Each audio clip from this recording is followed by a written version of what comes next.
Hey everyone, Jamie here, and in this tutorial we're going to be talking about how we can get started with the self-hosted version of WordPress. So this tutorial is going to cover topics such as setting up a hosting account, setting up a domain name to go along with that, and getting WordPress installed and configured. So if you're not interested in doing that, but you just want to get started with WordPress itself, you can actually head on over to WordPress.com where they take care of all of that for you, and where they have some cheap plans available to help you take care of that. So WordPress.com is a great hosting provider, and they offer you a lot of different features, but the one drawback to WordPress.com is that you don't have the flexibility that you would have when it comes to installing plugins or editing themes and things like that, unless you pay for the business plan, and even then, you don't have complete control over the code in the environment that your website is running on. So that's where self-hosted WordPress comes in, which you can get at wordpress.org. Now, you actually don't have to download self-hosted WordPress in a variety of cases because a lot of web hosts now offer one-click installs that basically just installs the latest version of WordPress on your website or your hosting environment for you. So WordPress, if you don't know what it is already, is a very popular content management system, or CMS, that's also used for blogging and online stores. So you're going to see a lot of popular blogs, a lot of popular websites using WordPress nowadays. And actually, if you scroll down here on WordPress.org, you'll notice that it says 31% of the web uses WordPress, from hobby blogs to the biggest news sites online, which is actually pretty cool because this software is all over the web, and you've probably run into it multiple times a day if you're like me and you're on the web a lot. So what we're going to do here is get started with setting up WordPress. So we're just going to jump over to the hosting page here, where they have a couple of different suggested hosting providers like Bluehost, DreamHost, and SiteGround. I've never personally used any of these hosts, so we're just going to try out DreamHost here. And if we jump on over to DreamHost.com, you'll notice that this is what their webpage looks like. And if we click on WordPress over here and then choose WordPress hosting, you'll notice that they provide some decent options here for WordPress. But feel free to pick a different web host if you'd like. WordPress can be installed on virtually any web host, anywhere from like a small mom and pop web host to AWS if you need that kind of power. So feel free to pick one that works for you and that has the settings and features that you're looking for. So let's go on over here to see all WordPress plans, and we're just going to use a monthly hosting plan because I'm not sure how long I'm going to keep this active after the tutorial. And then there is a shared starter plan and a shared unlimited plan, and then there's also the DreamPress plan if you're looking for a more high performance option. In this case, we're just going to use the shared starter plan. It should be, I think, more than enough for a personal website, or maybe even a small business website as well. But let's just go on over here and take a look at what options they offer.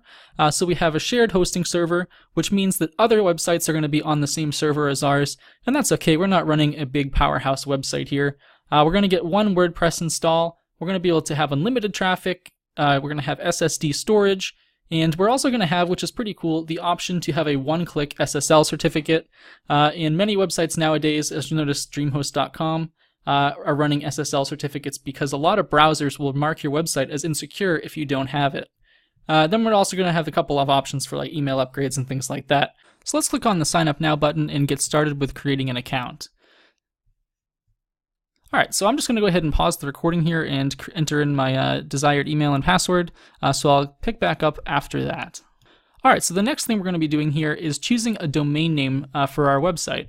And in the case you don't have a domain name registered yet, DreamHost gives you the option to register a domain name, or even use one that you might already own. If you don't have a domain name yet though, or you're not sure what you want to use, you can just click on down here, start with a free .dreamhosters.com subdomain. So we're going to go ahead and do that, and let's just type in an example here. We'll say technicalcafetest.dreamhosters.com.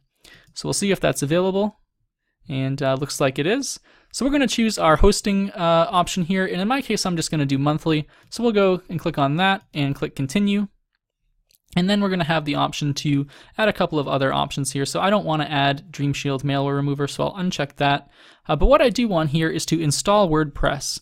So I'm just going to go ahead and check that box here.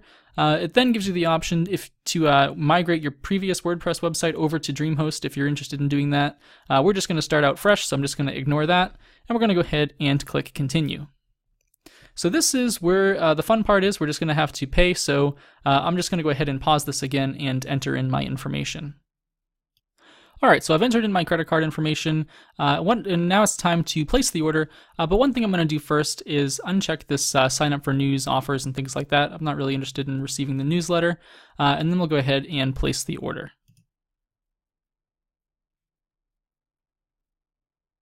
Alright, so now that we have our order placed, we have web hosting with DreamHost, and we should receive our information on FTP/shell access as soon as they finish activating the account. So let's go ahead and go into our web panel so that we can get started with creating our WordPress website. So we're going to click on the Continue to Web Panel button, which will take us to our DreamHost control panel here. Alright, so this is our web hosting control panel here, and now you see here on the left-hand side that there are a bunch of different options such as domains, WordPress, mail, billing, and things like that. But what we're concerned with here is installing WordPress, so what we're going to do is click on this Install WordPress link here under Build a Website. So once we're here, you'll notice that there's the option to install a bunch of different things on our hosting account here, but we want WordPress, and I believe it should already be installed. So what we have to do here is just click on Manage Installed Applications, and then we're going to scroll down here to where we have, it looks like one app that's installed. And if we click on this arrow here, you'll notice that WordPress version 4.9.8 is currently being installed on our technicalcafetest.dreamhosters.com subdomain. So we're just going to wait for this to finish up, and once that's done, we'll pick up with the tutorial again. Alright, so WordPress is finished installing, and you can tell because the installing button changed to an already version 4.9.8 button. So in order to access our WordPress site, we can either go to this URL here, or we can just click on this link here, which takes us to the root directory of our web hosting account. And in this case, WordPress is installed there. So this is what our WordPress site looks like. It's a little plain, and it's using the WordPress default theme, but that's something that we can change in another video. So in order to log into our WordPress dashboard, what we're going to have to do is click on the link that DreamHost sent us so that we can reset our password. And once you click on that link, it'll take you to a password reset page that looks like this. So feel free to choose a password that works for you. Might suggest a password for you, but again, password that works for you should be fine. I'm going to pause the video and go ahead and set a password that I can remember. Alright, so I just set my password, and now we can go ahead and click on the login button to log into our WordPress admin dashboard. So the email address that you're going to use to sign into your WordPress dashboard is actually the same email address that you used to create your DreamHost account. It should automatically carry over and become the default WordPress admin email address. So let's go ahead and type that in here in the email address box. And then our password is obviously the password that we just set using the email that was sent out to us. So once we click login, we should be taken to our WordPress dashboard. And this is kind of like the mission control center, if you will, for your WordPress blog or website. So in the main part of the dashboard here, we have information regarding posts, comments, and pages. Then there's also information regarding what theme we're currently running. If you take a look over here, there's also the option to write a quick blog post draft if you'd like to do that, and then click the Save Draft button. It'll save it to your post section here, where you can later review it. Over here, we just have some recent activity, so recently published blog posts and comments, and then you can also filter them out here using these tabs. And then in the bottom right here, we have WordPress events and news, and oftentimes there'll be like WordPress meetups that you can attend to learn, more about WordPress or talk with other WordPress users or developers and things like that. And then down here, there's some, blog posts and information and tips that you can read if you so choose.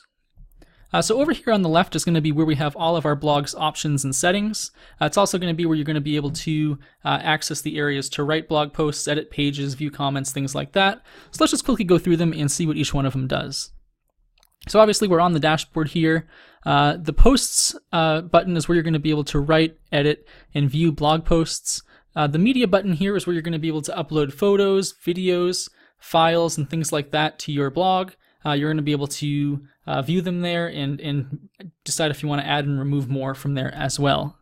Down here is pages. It's obviously where you're going to be able to create pages for your blog or website, like an about page, maybe a contact page, things like that. Comments section is where you can moderate user posted comments. The WordPress forms section here is actually not a default part of WordPress. I believe DreamHost installed it for you with a couple of other plugins, but we can take a look at that as well.